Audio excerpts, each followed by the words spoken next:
एक और भारतीय टैंकर जहाज पर हमला हो गया। पिछले एक हफ्ते में भारत के 3 जहाजों को निशाना बनाया। तीनों ही हमले अमेरिका की सेना की तरफ से किए गए। अमेरिका ने जहाज पर हमले की बात को माना है। खबरों के मुताबिक ओमान की खाड़ी में एक और ऑयल टैंकर को कार्रवाई का निशाना बनाया। स्ट्रेट ऑफ हॉर्मुज से बुरी खबर सामने आई है। ओमान तट के पास जहाज पर हुए अमेरिकी हमले में 3 भारतीयों की मौत हो गई। केंद्रीय मंत्री सर्बानंद सोनोवाल ने तीनों भारतीयों की मौत की पुष्टि की है। भारतीयों पर हमला इस बार अमेरिका की तरफ से किया गया। 3 भारतीयों की जानें गई हैं। पिछले कुछ दिनों में 3 अलग अलग शिप्स पर अमेरिकन मिसाइल का अटैक हुआ और हालत ऐसी है कि उन 3 शिप में से 3 ऐसे नाविक हैं जिन्होंने अपनी जान गंवा दी। बता दें कि अमेरिकी सेंट्रल कमांड ने यह दावा किया है कि ओमान की खाड़ी में जहाज नाकेबंदी का उल्लंघन कर रहा था और अमेरिका ने जहाज पर हमले की पुष्टि भी की है। एडिशनल सेक्रेटरी मुकेश मंगल के मुताबिक अमेरिका ने ओमान के शिनाज बंदरगाह के पास भारतीय नाविकों को ले जा रहे तीसरे जहाज पर हमला किया। When this particular attack happened on the ship Sedebello, we lodged a strong protest with the American side. भारतीय नाविकों को ले जा रहे कमर्शियल जहाज पर हुए हमले के विरोध में कड़ा रुख अख्तियार किया। भारत के कड़े विरोध के बाद अब अमेरिका सीधे भारत के संपर्क में। हमले में 3 भारतीयों की मौत की पुष्टि हो चुकी है। 10 जून को एमटी सेतेबेलो नाम के जहाज के ऊपर अमेरिकी नौसेना ने हमला किया। सबसे पहले 8 जून को भारत के एक टैंकर जहाज पर हमला हुआ।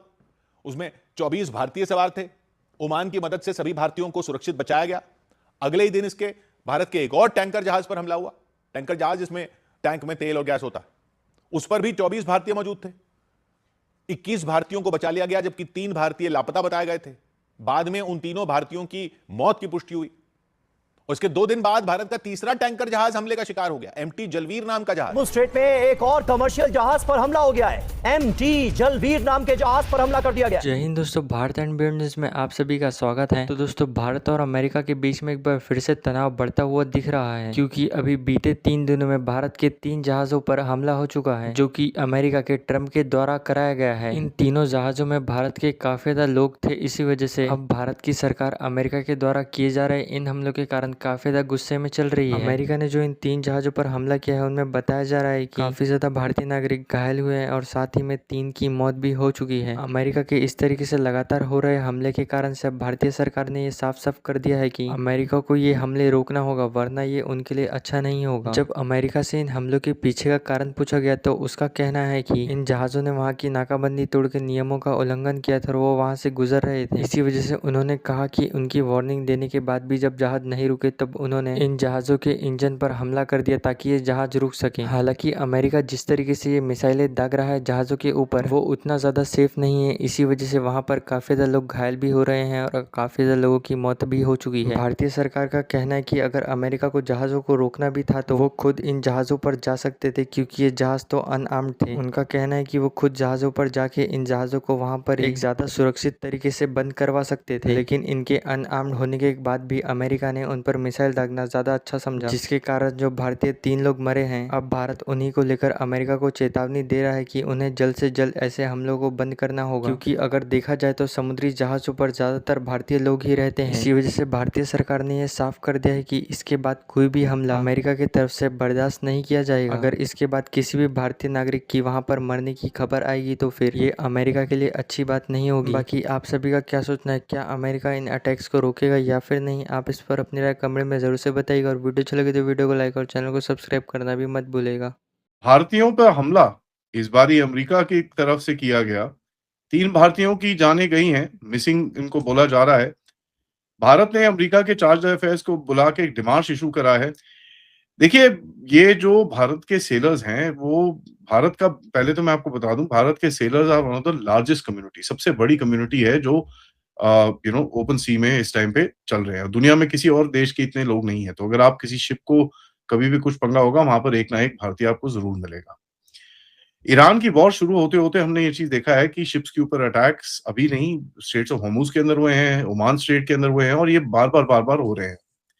पहले भी हमारे सेलर्स की जानें गई हैं और करीब आई थिंक 3 या 4 पहले भी ईरानियन अटैक्स के अंदर मारे गए हैं, और अब अमेरिकन अटैक्स के अंदर हमने देखा कि भाई 3 सेलर्स की और जानें गई हैं। भारत ने फॉर्मली समन करा है यूएस के चार्ज अफेयर्स जेसन मीक्स को। जब ये जो अटैक्स, बाय द वे, एक के बाद एक 2 अटैक्स हुए हैं। पहले एक कोस्ट ऑफ ओमान के पास एक कमर्शियल टैंकर के ऊपर, जहां पर 24 इंडियन क्रू मेंबर्स को निकाला था, ओमान की नेवी ने रेस्क्यू करा था। और अभी एक और में हुआ है जहां पर 24 इंडियन क्रू मेंबर्स की फिर से फंसे हुए हैं 21 उसमें से निकल गए हैं और 3 इस टाइम पे मिसिंग है। ये कोई नॉर्मल मैरिटाइम इंसिडेंट नहीं है और ये एक धीरे-धीरे करके एक फ्लैश पॉइंट की तरफ बन रहा है। जो सेकंड वेसल है उसका नाम सत्यबेलो है और ये ऑयल प्रोडक्ट टैंकर है जो एक पलाव फ्लैग वेसल है और पिछला वाला भी पलाव फ्लैग वेसल था। इसका जो मशीन नंबर है इट इज 9162916। 1997 का ये बना हुआ शिप है। अब ये शिप को फिर से ओमान कोस्ट की तरफ एक बड़े सेंसिटिव एरिया के अंदर मारा गया है एंड अगर एमईए का स्टेटमेंट देखें तो उसमें कंडेमनेशन करी गई है। जो पहला शिप हुआ था और इसके ऊपर भी जो अटैक हुए दोनों के ऊपर कंडेमनेशन करी गई है। काफी स्ट्रॉन्ग वर्ड्स यूज करके ये चीज बोली गई है।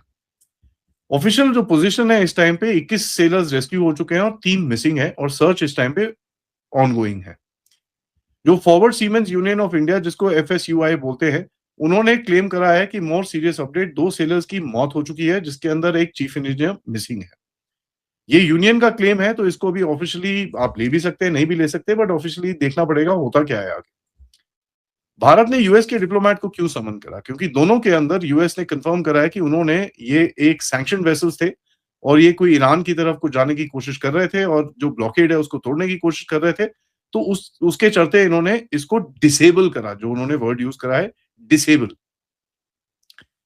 लेकिन भारत इस टाइम पे बड़ा क्लियरली एक सवाल पूछ रहा है कि यार कमर्शियल वेसल्स आप इंडियन क्रू करके आप टारगेट कर रहे हो, how are you doing that? Was the vessel properly identified? और जो इंटेलिजेंस आपके पास है कि भैया ये सैंक्शन इवेड कर रहा है ये कर रहा है ये कुछ आपके पास क्या इंटेलिजेंस है? तीसरा, आप मुझे बताइए जो अमेरिका से सवाल पूछे गए हैं कि आपने कौन से सेफगार्ड्स लिए टू अवॉइड क्रू कैजुअलिटीज? आप तो जाके ऐसे ठोक के आ जाते हो, लोग वहां पर मर रहे हैं उसका क्या करेंगे? और देखिए ये समन बड़ा एक इंपॉर्टेंट चीज है क्योंकि डिप्लोमेसी के अंदर एक कॉलिंग अ फॉर्मल एनवॉय जो फॉरेन एनवॉय होता है वो एक चीज होता है और एक समनिंग जो चीज होती है मतलब उसको बोला जाता है बेटा जो मर्जी कर सब कुछ छोड़ छाड़ के इधर आ जा। और ये रीजन बड़ा डेंजरस हो रहा है, ठीक है, धीरे धीरे करके ईरान की तरफ से भी अटैक्स करे जा रहे हैं, अमेरिका की तरफ से भी अटैक्स करे जा रहे हैं और बीच में फंस रहे हैं भारत के सेलर्स क्योंकि ये सबसे बड़ी सेलिंग कम्युनिटी है। दूसरा ये बहुत इंपॉर्टेंट रूट है जहां से एलएनजी और कमर्शियल एनर्जी और ये सब चीजें जा रही हैं। भारत के लिए काफी क्रिटिकल ये है और धीरे धीरे करके अभी इसको ऑब्वियसली इसके बारे में जो और भी चीजें चल रही हैं उसके वो that's out of the discussion. लेकिन एक कमर्शियल शिप जब इंडियन क्रू के साथ मार लगती है उसको तो बड़ा क्लियरली होता है कि भारत के सिटीजन फंसते हैं, इंडिया की एनर्जी सिक्योरिटी फंसती है और इंडिया का मैरिटाइम कॉमर्स के ऊपर इम्पैक्ट पड़ता है। अब एनर्जी सिक्योरिटी और मैरिटाइम कॉमर्स तो वैसे भी इस वॉर के चक्कर में डाउन है, लेकिन इंडियन सिटीजन्स का फंसना एक वरीसम चीज है।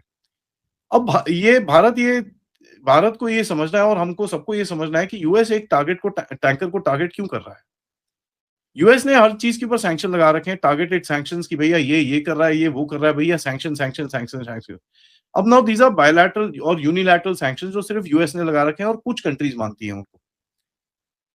जब से इन लोगों ने उल्टे काम करने शुरू करे तो एक फ्लीट उभरी है बाहर जिसका नाम है डार्क फ्लीट, जिसके ओनरशिप कॉम्प्लिकेटेड होती है, फ्लैग्स अलग अलग तरह के होते हैं, इंश्योरेंस कहीं तेरी इधर उधर की होती है और जो ऑटोमेटिक आइडेंटिफिकेशन सिस्टम होता है उसके साथ काफी खेल खेला जाता है। खेल क्या खेला जाता है उसको ऑफ कर देते हैं, अपने वहां से निकल जाते हैं, फिर ऑन करते हैं, फिर ऑफ करते हैं। They basically try to evade any detect.